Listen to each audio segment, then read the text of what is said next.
distinguished guests, ladies and gentlemen, boys and girls, welcome to Blackburn Cotton Exchange.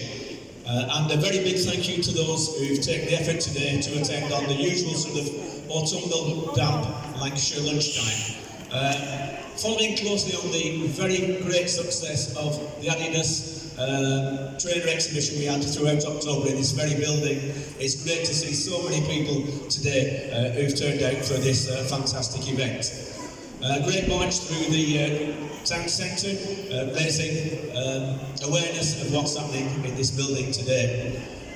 This became a cinema 100 years ago this year, and I'm sure there's quite a few people present today who came to this very venue and watched westerns. Anybody? Anybody put their hands up and watch westerns in this building? Yeah, quite a few here on the front. And quite a lot of us are of a certain age where we used to come and watch films here as well. So what better venue to utilise than this fantastic building. Mitchell and Kenyon were pioneers in cinematography, and the films you're about to see were some of the very earliest, if not the earliest, Western films ever made. And I'm sure you'll enjoy them. I think they have been digitally and electronically remastered, so you'll see them in probably a better quality than when they were first shown all those years ago.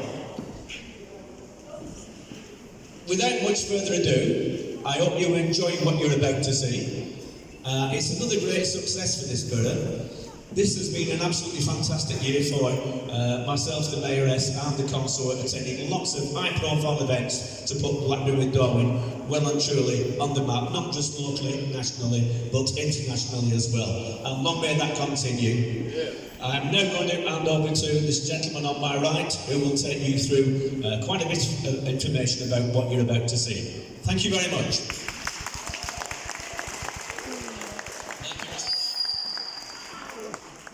I'll try and avoid the feedback. Actually, I'll try and get back so I don't pull the lead away. An introduction, as Mr. Mayor says, but first of all, I'm going to find it very difficult to use this and to hold the microphone at the same time. So I'm going to ask my great friend Alan, if you wouldn't mind holding the microphone for me. So big welcome for Alan!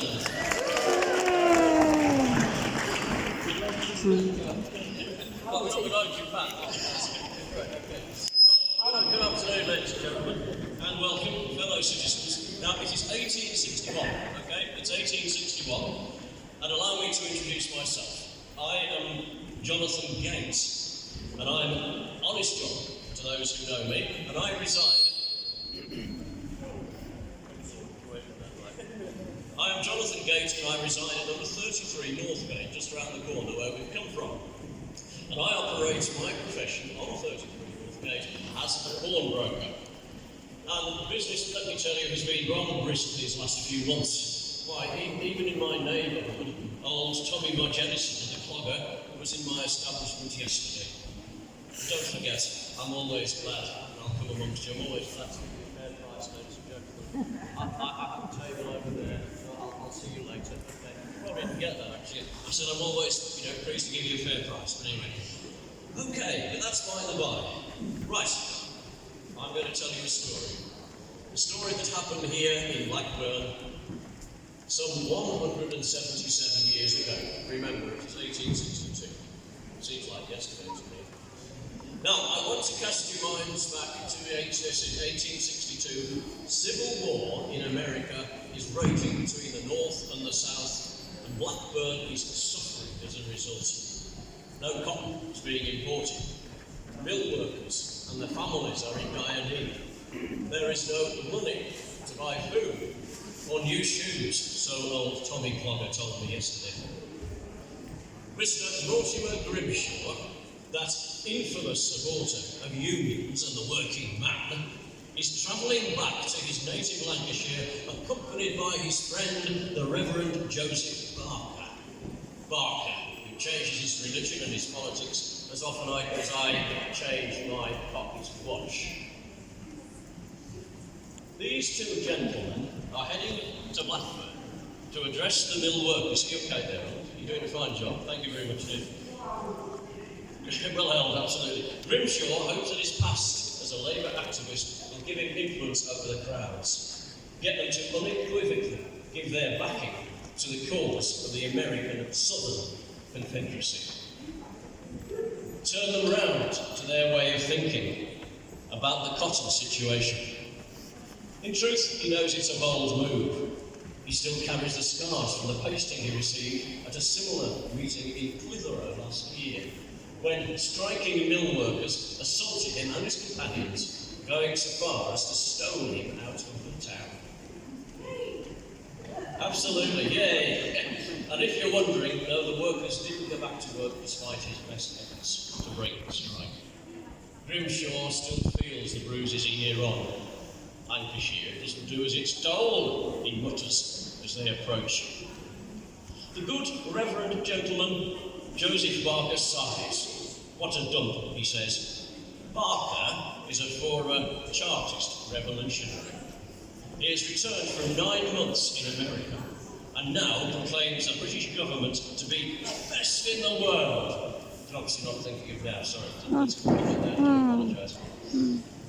He hopes that he and Grimshaw will turn the minds of the Lancashire weavers and convince the mill workers to go back and support the Confederacy. Blackburn is just the first in a grand tour designed to gain working class support in England for the Confederacy and the non-abolition of slavery. What a dump, Barker mutters again. They are both nervous. This is the first meeting. They are desperate for it to go well. They are intending to speak from the perspective of relief for Lancashire.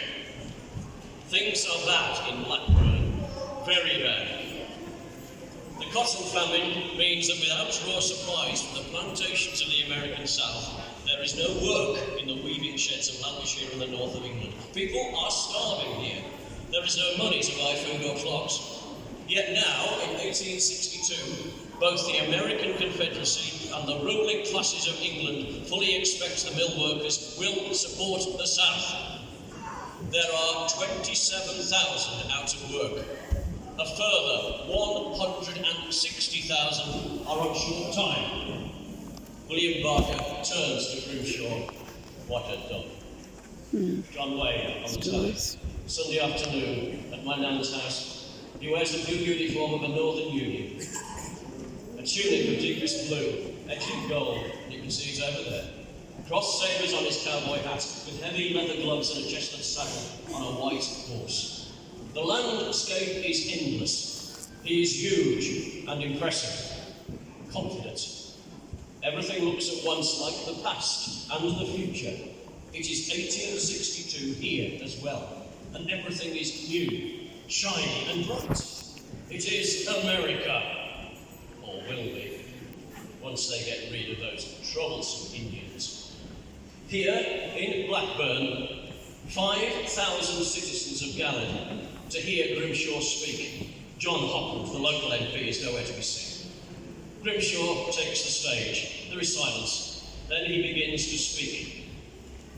Is it right, he says, that 6 million white men, both of your own race, and I'm directly quoting here, men of your own race should be enslaved in order that 4 million Negroes can go free? Silence again. There are whispers in the crowd. Then Grimshaw gets a reaction to his question.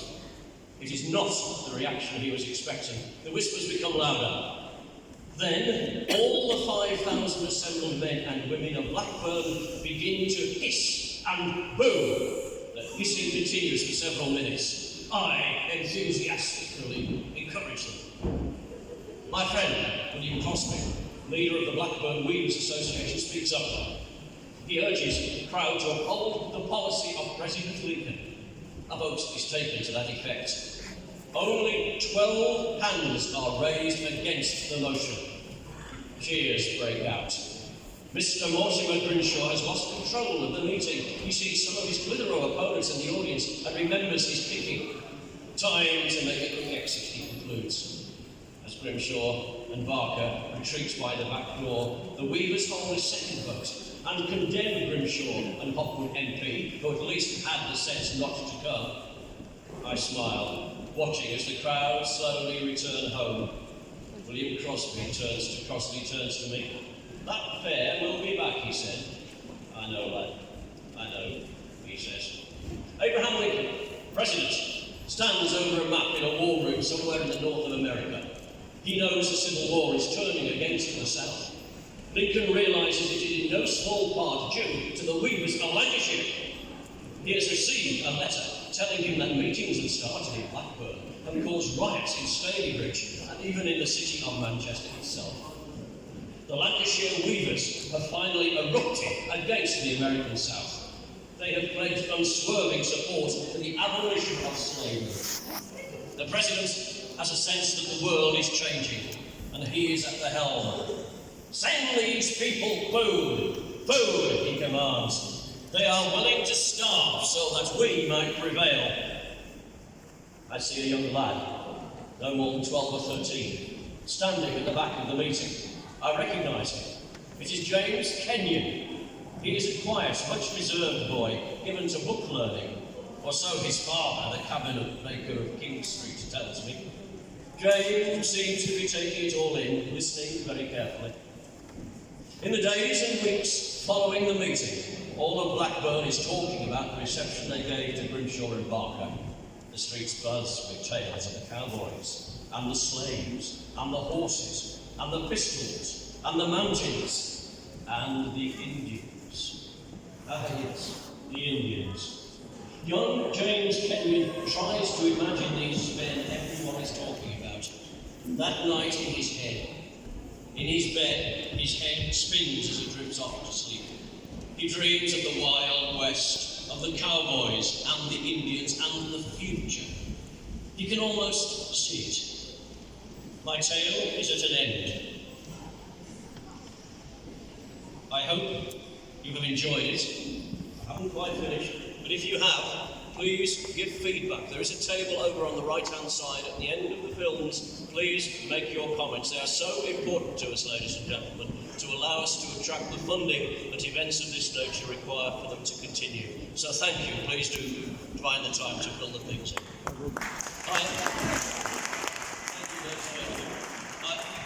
I have just enough time to introduce the film this afternoon. But before I do remember to visit my shop. It's number 33 Northgate. And I'll do you a really good deal. Don't worry about it. I mean, as I say, times are very good at the moment. But now, please sit back or stand back and mark that the world's first ever movie western, filmed in 1899, entirely in Blackburn. Ladies and gentlemen, I give you Kidnapping by Indians.